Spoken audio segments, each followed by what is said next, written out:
नमस्कार, मैं हूँ Rajneesh. Study with Rajneesh channel में आपका स्वागत है। भारतीय राज्य व्यवस्था सीरीज का यह 28वां लेक्चर है और आज की चर्चा का विषय है राज्यों का विधानमंडल। जिस तरह से संसद में हमने कार्यपालिका, व्यवस्थापिका और न्यायपालिका के बारे में पढ़ा था, उसी तरह केंद्र सरकार की तरह ही राज्य सरकारों में भी व्यवस्थापिका, कार्यपालिका और न्यायपालिका की व्यवस्था को पढ़ेंगे। तो हमने कार्यपालिका के विषय में राज्यपाल, मंत्रिमंडल और मुख्यमंत्री के बारे में चर्चा कर ली है। अब राज्य के विधानमंडल यानी व्यवस्थापिका के विषय में चर्चा करते हैं। तो आइए शुरू करते हैं। राज्य की व्यवस्थापिका यह संविधान के भाग 6 के अनुच्छेद 168 से 212 तक दिया हुआ है। अनुच्छेद 168 से 212 तक राज्य के विधानमंडल के बारे में बताया गया है कि व्यवस्थापिका की व्यवस्था किस तरह से की जाएगी। राज्य के विधानमंडल के 3 अंग हैं। सामान्यतः जिन राज्यों में विधान परिषद होती है उनमें विधान परिषद, विधानसभा और राज्यपाल। जिन राज्यों में विधान परिषद नहीं होती है उन राज्यों में 2 ही अंग हैं, विधानसभा और राज्यपाल। तो विधान परिषद का होना विधानसभा की इच्छा पर निर्भर करता है, आवश्यक नहीं कि सभी राज्यों में विधान परिषद हो ही। तो इस तरह से व्यवस्थापिका का सामान्यतः 2 अंग ही ज़्यादातर राज्यों में देखने को मिलता है। केवल 6 राज्य ऐसे हैं जिनमें कि विधान परिषद भी विद्यमान है। कौन कौन से 6 राज्य वो हैं उत्तर प्रदेश, बिहार, महाराष्ट्र, कर्नाटक, आंध्र प्रदेश और तेलंगाना। इन 6 राज्यों में विधानसभा के साथ साथ विधान परिषद भी विद्यमान है। बाकी राज्यों में केवल विधानसभा है। तो जिन राज्यों में विधानसभा के साथ विधान परिषद है उनमें व्यवस्थापिका के 2 सदन होते हैं और जिनमें केवल विधानसभा है वहाँ पर 1 सदनीय व्यवस्थापिका पाई जाती है। अब विधानसभा जो है वह निम्न सदन है, लोकप्रिय सदन है, जनता के चुने हुए प्रतिनिधि उसमें भेजे जाते हैं। जबकि विधान परिषद उच्च सदन है, यह जनता के द्वारा प्रत्यक्ष नहीं बल्कि इसके सदस्यों का चुनाव अप्रत्यक्ष रूप से होता है। राज्य की विधानसभा से प्रस्ताव पारित होने पर संसद सामान्य बहुमत से प्रस्ताव पारित करके विधान परिषद की स्थापना कर सकती है। अगर किसी राज्य में विधान परिषद नहीं है तो इसके लिए राज्य की विधानसभा प्रस्ताव पारित करेगी और उस प्रस्ताव पर संसद सामान्य बहुमत से, जैसे साधारण विधेयक प्रस्तुत किए जाते हैं उस तरह से सामान्य विधेयक के द्वारा उस राज्य में विधान परिषद के लिए संसद प्रस्ताव पारित करती है और उस प्रस्ताव के पारित होने, राष्ट्रपति के सिग्नेचर होने के बाद वह उस राज्य में राज्य की विधान परिषद की स्थापना कर दी जाती है। ऐसे ही विधान परिषद की समाप्ति के लिए भी प्रावधान है। जब राज्य की विधानसभा यह प्रस्ताव पारित करती है उसके बाद संसद के प्रस्ताव से वहाँ पर विधान परिषद की समाप्ति की जा सकती है। तो मुख्य रूप से राज्य के विधानसभा के ऊपर यह निर्णय है, यह निर्भर करता है कि वहाँ पर विधान परिषद हो या न हो। सामान्यतया राज्य अपने खर्चे को बचाने के लिए, अपने खर्चों को कम करने के लिए विधान परिषद की व्यवस्था नहीं रखते हैं, क्योंकि विधान परिषद से न केवल विधायी कार्यों में खर्च बढ़ता है, साथ ही समय भी बढ़ता है और 2 सदन होने के कारण विधेयकों में देरी भी होती है, विवाद भी उत्पन्न होते हैं। तो इस तरह से हम विधानसभा और विधान परिषद के गठन के बारे में देख लेते हैं। विधानसभा का गठन जनता के द्वारा सीधे होता है। जनता अपने बीच से प्रतिनिधियों को चुनकर विधानसभा में भेजती है। यह चुनाव वयस्क मताधिकार के आधार पर होता है। सीधा मतदान यानी प्रत्यक्ष मतदान होता है। गुप्त मतदान पद्धति से यानी जनता मतदान को मत पेटी के माध्यम से या फिर जो ईवीएम है, इलेक्ट्रॉनिक वोटिंग मशीन के माध्यम से मतदान करके और अपने प्रतिनिधियों को चुनती है। अब इस तरह का मतदान, अभी तक हमने जो मतदान की पद्धति पढ़ी थी, अनुपातिक प्रतिनिधित्व या फिर जो सिंगल ट्रांसफरेबल वोट सिस्टम जो है, तो ये सारा एकल संक्रमणीय मत पद्धति इन पद्धतियों की तरह नहीं बल्कि यहाँ पर first past the post system है। इसका मतलब हुआ कि जो सर्वाधिक मत प्राप्त करेगा वही व्यक्ति विजयी घोषित किया जाएगा। तो सेम जैसी व्यवस्था संसद में है वैसी ही व्यवस्था राज्यों के विधानमंडल में भी की गई है। अब राज्यों के विधानमंडल की अधिकतम संख्या के बारे में भी बताया गया है कि यह संख्या अधिकतम 500 और न्यूनतम 60 हो सकती है, अर्थात 60 से 500 के बीच ही विधानमंडल के सदस्यों को रखा जा सकता है। अब यहाँ पर समझने की बात है कि कुछ राज्य तो ऐसे हैं जहाँ की विधानसभा की संख्या 60 से कम है।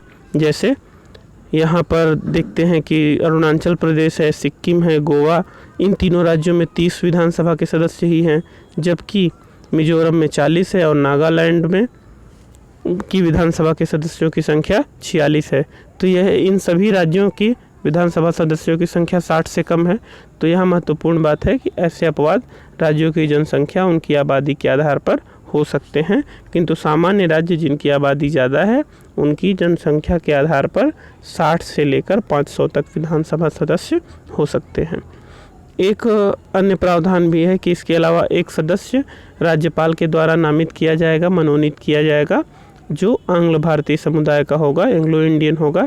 हमने संसद की चर्चा के दौरान इस बात पर चर्चा की थी कि एंग्लो इंडियन के लिए 10 वर्ष का आरक्षण रखा गया था कि 10 वर्ष के लिए अगर राज्यपाल को ऐसा लगे कि एंग्लो इंडियन समुदाय का प्रतिनिधित्व तो नहीं है तो वह एंग्लो इंडियन समुदाय में से किसी व्यक्ति को मनोनीत कर सकता है। यह 10 वर्ष का टाइम पीरियड लगातार बढ़ाया जाता रहा है। 2020 में इसका लास्ट डेट था जनवरी 2020 में। इसे पुनः से नवीनीकरण करना था, बढ़ाया जाना था, लेकिन इस बार अभी एंग्लो इंडियन के कार्यकाल को, एंग्लो इंडियन के प्रावधान को फिर से अपडेट नहीं किया गया है। तो संभव है कुछ दिनों तक एंग्लो इंडियन का मनोनयन न हो। अगर संविधान में संशोधन नहीं किया जाता तो यह प्रावधान तो बना रहेगा, लेकिन एंग्लो इंडियन का मनोनयन रुका रहेगा। अर्थात अगर इसे अपडेट नहीं किया जाएगा तो एंग्लो इंडियन का जो मनोनीत किया जाता है एक सदस्य, संसद में जो लोकसभा में 2 सदस्य, वह दोनों अभी रुका रहेगा। अब एंग्लो इंडियन क्या होते हैं? एंग्लो इंडियन का मतलब होता है ऐसे लोग जिनके माता पिता में से कोई एक व्यक्ति भारतीय और दूसरा विदेशी मूल का हो। विदेशी मूल से यहाँ तात्पर्य बांग्लादेश और पाकिस्तान से नहीं है। विदेशी मूल से यहाँ तात्पर्य है यूरोपीय देश का हो, वह चाहे इंग्लिश हो, चाहे जर्मन हो, फ्रेंच हो या फिर पुर्तगाली हो। तो इस तरह से यूरोपीय देश का, यूरोपीय मूल का कोई एक व्यक्ति हो माता पिता में से, तो उस व्यक्ति को एंग्लो इंडियन कहा जाएगा। तो इस तरह से हम देखते हैं कि आंग्ल भारतीय समुदाय का प्रावधान किया गया है। राज्य को जनसंख्या के आधार पर निर्वाचन क्षेत्रों में बांटा जाता है। जनसंख्या के आधार पर निर्वाचन क्षेत्रों में बांटकर वहां पर निर्वाचन कराया जाता है। इस तरह से यह ध्यान रखा जाता है कि जो निर्वाचन क्षेत्र, प्रत्येक निर्वाचन क्षेत्र में जनसंख्या पर प्रतिनिधियों का जो अनुपात है वह बराबर रहे, अर्थात किसी भी क्षेत्र में कम या ज़्यादा की जनसंख्या का जो वो हो, लगभग उनका अनुपात बराबर हो। अब जनसंख्या जब बढ़ेगी तो इनकी जनसंख्या के आधार पर शहरी क्षेत्रों में जनसंख्या तेज़ी से बढ़ती है, ग्रामीण क्षेत्रों में जनसंख्या धीरे धीरे बढ़ती है।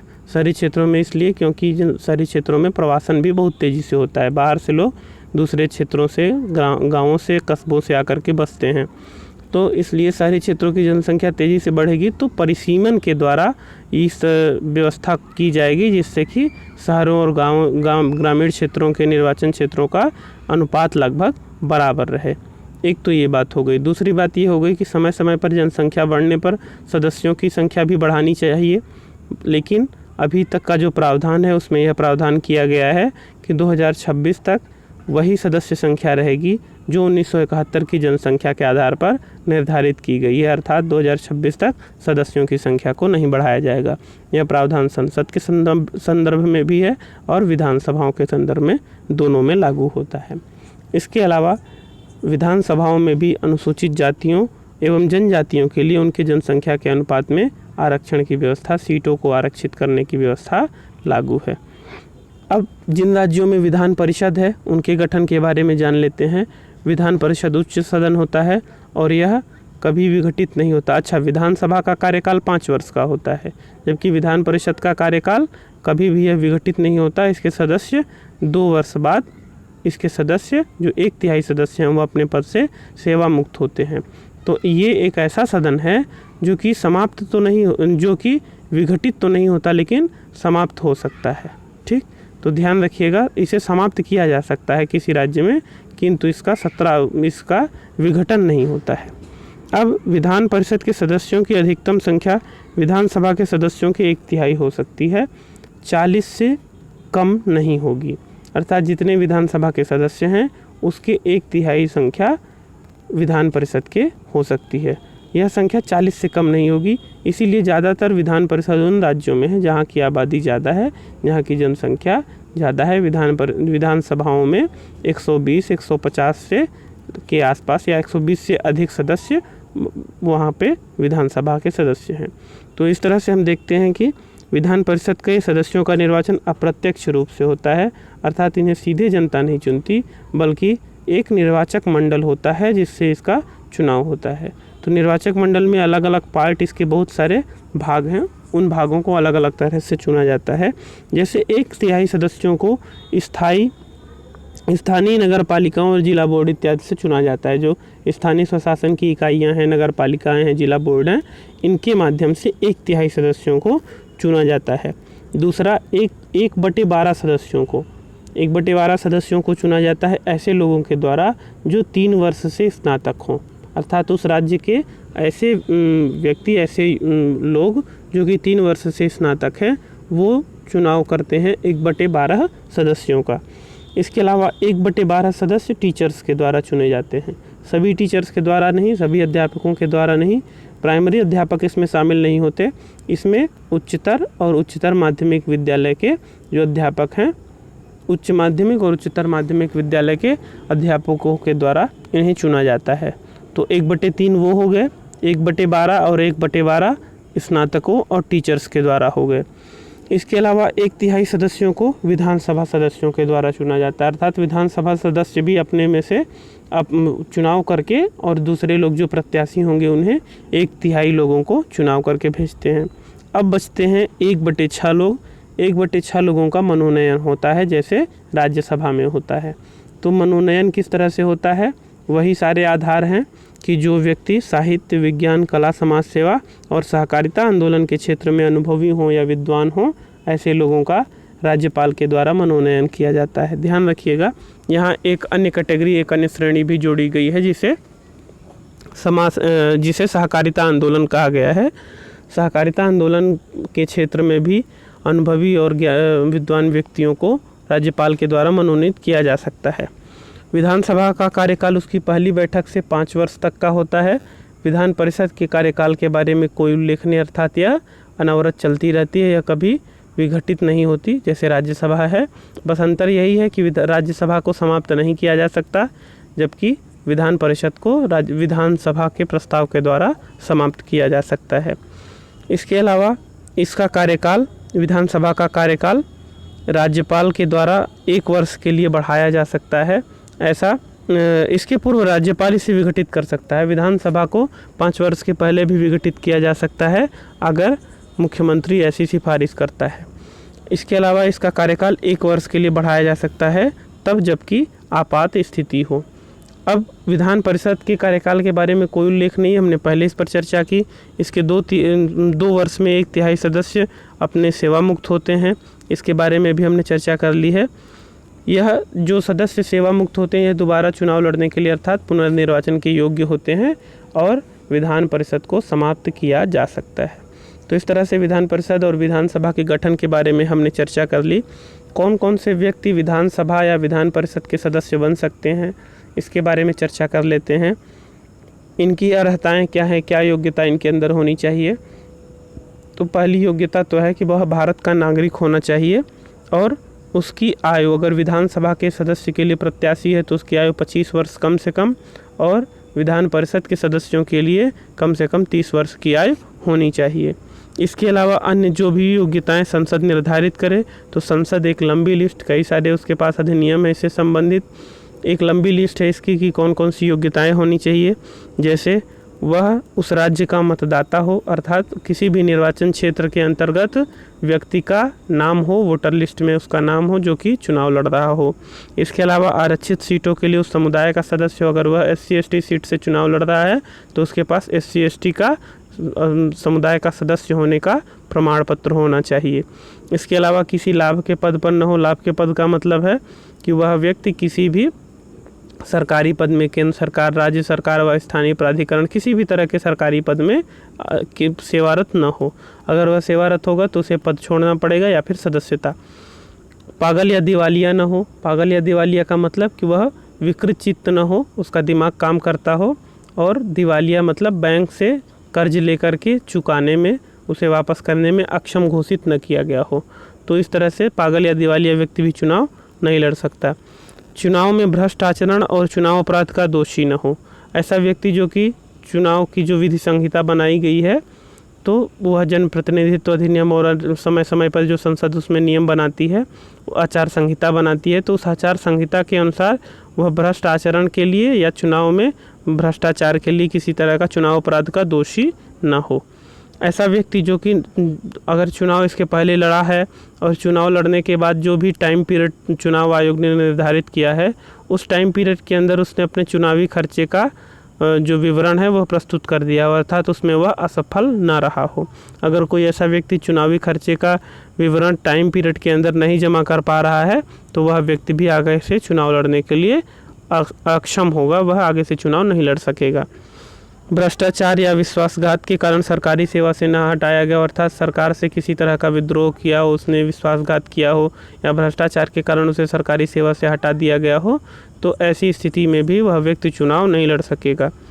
वह व्यक्ति घूसखोरी के लिए अथवा सांप्रदायिक तनाव फैलाने के लिए दोषी न पाया गया हो, रिश्वत लेते हुए न पाया गया हो, और अगर वह सेवा में रहा हो तो न तो रिश्वत का आरोप हो उस पर, आरोप मतलब दोष सिद्ध आरोप जिसमें कि सिद्ध हो गया हो, और दूसरा सांप्रदायिक तनाव फैलाने का, दंगा भड़काने इत्यादि जो भी सांप्रदायिक हैं, विभिन्न समूह हैं, चाहे वो धार्मिक हो, जातीय समूह हो, तो विभिन्न समूहों के बीच विवाद कराने का उसके ऊपर दोष न सिद्ध हुआ, अपराध सिद्ध न हुआ हो। इसके अलावा ऐसी कुछ प्रथाएं हैं जो कि समाज के लिए खराब हैं, समाज के लिए नुकसानदेह हैं, उन प्रथाओं के लिए भी वह दोषी न हो, जैसे अस्पृश्यता, दहेज, सती प्रथा जैसे अपराधों में भी संलिप्त न हो।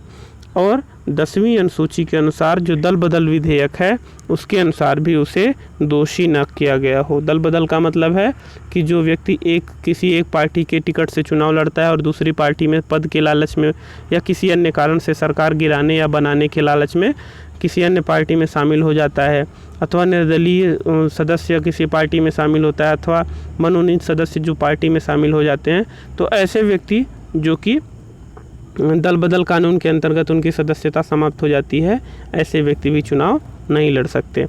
अब इसमें कुछ बातें हैं जो कि राज्यपाल ऐसे व्यक्तियों को जो कि सदस्य बनते हैं अर्थात चुनाव लड़ते हैं, चुनाव जीत करके विधानसभा में जाते हैं, उन व्यक्तियों को शपथ दिलाता है। किस बात की शपथ दिलाता है? कि वह संविधान के प्रति श्रद्धा रखेंगे, निष्ठा रखेंगे, राज्य की एकता और प्रभुता को बनाए रखेंगे, अर्थात देश की एकता और प्रभुता का सम्मान करेंगे, उसके विरुद्ध कोई कार्य नहीं करेंगे, कर्तव्यों का श्रद्धापूर्वक निर्वहन करने की शपथ दिलाता है। तो राज्यपाल इन 3 बातों की शपथ दिलाता है प्रत्येक मंत्रियों को, प्रत्येक सदस्यों को।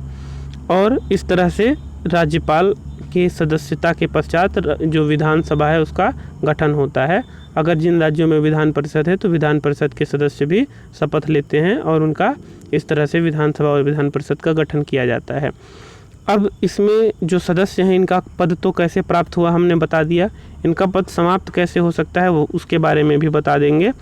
कि पहली तो दोहरी सदस्यता है, अगर कोई व्यक्ति विधान परिषद और विधानसभा दोनों का सदस्य है तो उसको एक सदन की सदस्यता छोड़नी पड़ेगी, अथवा संसद की किसी सदन का सदस्य है तब भी उसे एक सदन की सदस्यता छोड़नी पड़ेगी, अथवा एक अन्य कारण है निरर्हता, अर्थात जो भी नियम बनाए गए हैं इन नियमों के अंतर्गत किसी में आता है तो वो निरर्ह हो जाएगा, अर्थात अभी इसके पहले हमने जिन जिन नियमों के बारे में चर्चा की तो उसकी सदस्यता समाप्त हो जाएगी। अगर वह त्यागपत्र दे देता है, विधानसभा में है तो अध्यक्ष को और विधान परिषद में है तो सभापति को त्यागपत्र दे देता है। अनुपस्थिति, अगर कोई व्यक्ति लगातार सत्र से सदन की बैठक से 60 दिन तक अनुपस्थित रहे, अब ऐसे 60 दिन में अगर मान लीजिए 4 दिन तक लगातार सत्रावसान है तो उसे नहीं गिना जाएगा, लेकिन सामान्य स्थितियों में अगर 60 दिन तक कोई व्यक्ति अनुपस्थित रहे बैठक से तो उसकी सदस्यता समाप्त हो जाएगी। अगर किसी व्यक्ति का निर्वाचन जो है न्यायालय के द्वारा अवैध घोषित कर दिया जाए, न्यायालय कुछ आधार को बनाकर या निर्वाचन में गड़बड़ी के कारण, भ्रष्ट आचरण के कारण अगर निर्वाचन को अवैध घोषित कर देती है तब भी उसकी सदस्यता समाप्त कर दी जाएगी। अगर विधानसभा या विधान परिषद का सदस्य राष्ट्रपति, राज्यपाल, उपराष्ट्रपति इत्यादि किसी पद पर निर्वाचित हो जाता है तब भी उसकी सदस्यता समाप्त हो जाएगी, अथवा सदन से उसे निष्कासित कर दिया जाए, जैसे विधानसभा अध्यक्ष अथवा विधान परिषद के सभापति के द्वारा निष्कासित किए जाने पर भी उसकी सदस्यता समाप्त हो जाएगी। तो इस तरह से हम देखते हैं कि किस तरह से विधानसभा का गठन हुआ और विधान परिषद का गठन हुआ, उसके सदस्यों का क्या कार्यकाल है, क्या शर्तें हैं, सेवा शर्तें हैं, तो उनके बारे में हमने जाना। अब सदन की कार्यवाही के लिए एक नेता की ज़रूरत होती है और वह जो कि सदन की कार्यवाही को चलाते हुए, उसका कार्य चलाते हुए और उसे जो भी विधेयक हैं, प्रस्ताव हैं, उन्हें पास करवाए। तो यह कार्य करता है पीठासीन अधिकारी। विधानसभा में वह विधानसभा अध्यक्ष होता है, विधान परिषद में सभापति होता है। तो विधानसभा के सदस्य अपने बीच से ही अध्यक्ष का निर्वाचन करते हैं। उनका निर्वाचन जो है उनके बीच से ही होता है और विधानसभा के कार्यकाल तक अपने पद पर बना रहता है। जब तक विधानसभा होती है तब तक वह अपने पद पर बना रहता है। अगर वह बीच में अपना पद नहीं छोड़ा तो उसके पद छोड़ने के क्या क्या कारण हैं? अगर उसकी सदस्यता समाप्त हो गई किसी भी कारण से, तब भी वह विधानसभा अध्यक्ष का पद छोड़ देगा। अगर उसने त्यागपत्र दे दिया, विधानसभा के उपाध्यक्ष को त्यागपत्र वह देगा, तब भी वह उसकी अध्यक्षता समाप्त हो जाएगी। और तीसरा, अगर विधानसभा ने 14 दिन पहले नोटिस दे करके उसे हटाने का प्रस्ताव पारित कर दिया है, तब भी उसकी अध्यक्षता समाप्त हो जाएगी। तो इस तरह से हम देखते हैं कि विधानसभा सदस्य अपने में से ही चुनते हैं और वह व्यक्ति अध्यक्षता करता है, अनुशासन बनाए रखता है, सदन की कार्यवाही का संचालन करता है, बहुत सारे महत्वपूर्ण कार्य करता है विधानसभा का अध्यक्ष। वह सदन में व्यवस्था और अनुशासन बनाए रखता है। संविधान सदन के नियम और परंपराओं की अंतिम व्याख्याता होता है। अर्थात अगर किसी भी बारे में अगर इस तरह का प्रश्न उठता है कि यहाँ पर संविधान की क्या मंशा है, संविधान क्या कहता है, या सदन के नियम का क्या अर्थ होगा, या जो परंपराएं अभी तक चल रही हैं उनका क्या अर्थ होगा, ऐसी स्थिति में विधानसभा का अध्यक्ष ही अंतिम रूप से वह व्यक्ति है जो कि उसकी व्याख्या करेगा और वह मान्य होगी। वह कोरम पूरा न होने की स्थिति में बैठक को स्थगित कर सकता है। कोरम का मतलब है जो कुल विधानसभा के सदस्य हैं उनके सदस्यों का 1/10 हिस्सा, यानी 10% हिस्सा जो है, अगर उतने सदस्य उपस्थित नहीं हैं 10% सदस्य, तो वह बैठक को स्थगित कर सकता है। इसके अलावा वह सामान्य स्थिति में विधानसभा का अध्यक्ष वोट नहीं करता। अगर कभी ऐसी स्थिति हुई कि किसी प्रस्ताव पर निर्णायक मत देना, अर्थात दो पक्ष और विपक्ष दोनों बराबर हो गए हैं, तब वह अपना वोट दे करके और किसी पक्ष या विपक्ष को विजयी कर सकता है। तो इस तरह से विधानसभा के अध्यक्ष के बहुत सारे कार्य हैं।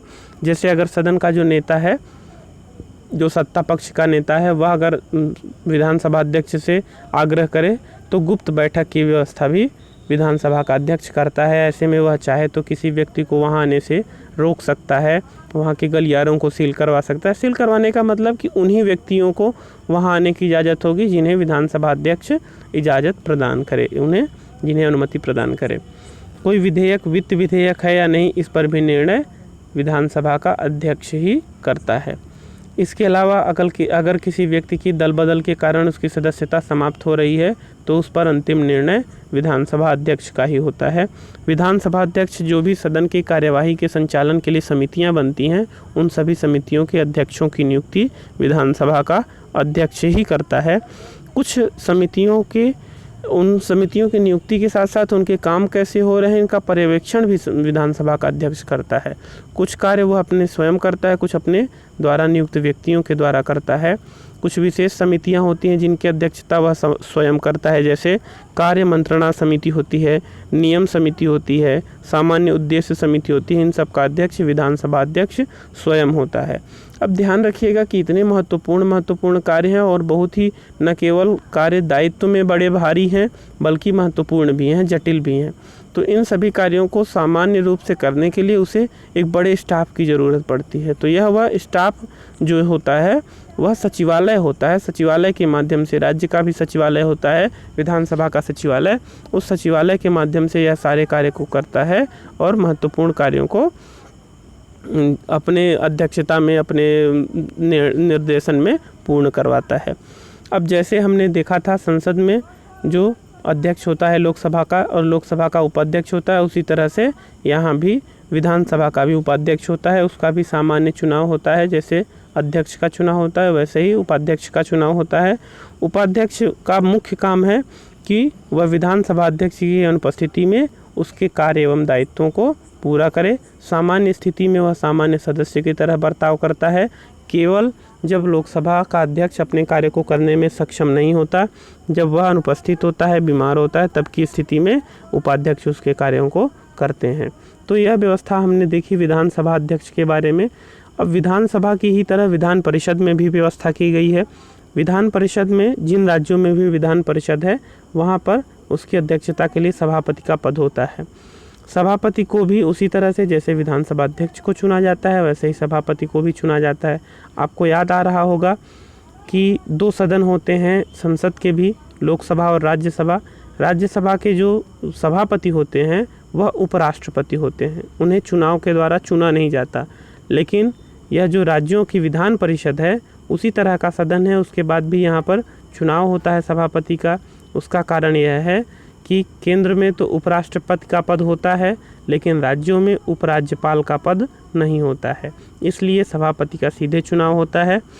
सभापति के चुनाव में विधान परिषद के सदस्य भाग लेते हैं, अपने बीच से ही किसी व्यक्ति को सभापति चुनते हैं।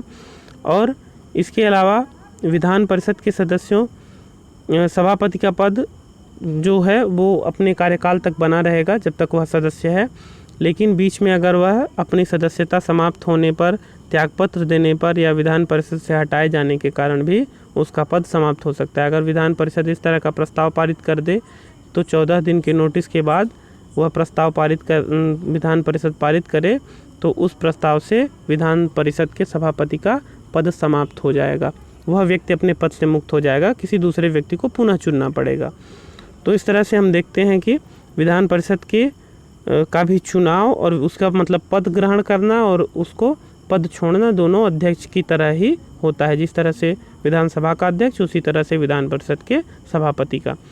अब विधान परिषद का जो सभापति होता है उसके कार्य और शक्तियां सभी विधानसभा अध्यक्ष के समान ही है, अर्थात वह सदन का संचालन करेगा, अनुशासन बना के रखेगा, समितियों के लिए नियुक्ति करेगा, बहुत सारी बातें।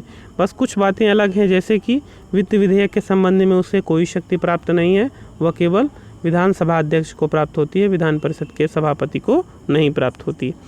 इसके अलावा जिस तरह से हमने अभी विधानसभा के उपाध्यक्ष की बात की थी, उसी तरह सदन में विधान परिषद का भी उपसभापति होता है।